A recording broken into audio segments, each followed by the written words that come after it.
नाज़रीन breaking news आहे। टिन जजिस supreme court जे हलफ़ जजिस तौर हलफ़ खणी वरितो आहे।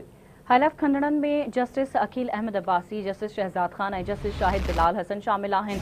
हलफ़ बरदारी तक़रीब सुप्रीम कोर्ट में थी आहे। चीफ जस्टिस काज़ी फ़ाइज़ ईसा जजनि खां हलफ़ वरितो आहे। अहम ख़बर अवां सां शेयर करे रहिया आहियूं। टिन जजिस सुप्रीम कोर्ट जे जजिस तौर हलफ़ खणी वरितो आहे। हलफ़ खणंदड़नि में जस्टिस अकील अहमद अब्बासी, जस्टिस शहजाद खान ऐं जस्टिस शाहिद बिलाल हसन शामिल आहिनि। हलफ़ बरदारी तक़रीब सुप्रीम कोर्ट में थी। जस्टिस काज़ी फ़ाइज़ ईसा जजनि खां हलफ़ वरितो आहे।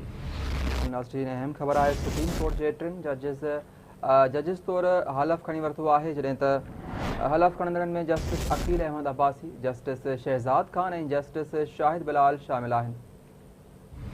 हलफ़ बरदारी तक़रीब सुप्रीम कोर्ट में थी आहे। चीफ जस्टिस काज़ी फ़ाइज़ ईसा जजनि खां हलफ़ वरितो आहे। टिन जजनि सुप्रीम कोर्ट जजिस तौर हलफ़ खणी वरितो आहे।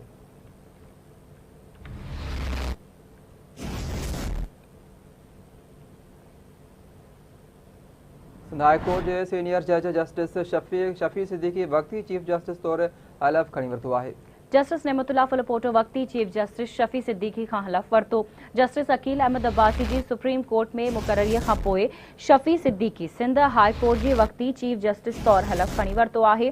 सुप्रीम जुडिशल कमीशन मुस्तक़िल चीफ जस्टिस जो नोटिफिकेशन जारी करण ताईं शफ़ी सिद्दीकी वक़्ती चीफ जस्टिस रहंदो। तफ़सील मालूम कंदासीं। असां लाइन ते मौजूद आहे कराची मां आवाज़ न्यूज़ रिपोर्टर शहजाद जलवाणी। जी शहजाद, छा तफ़सील आहिनि, आगाह कजो।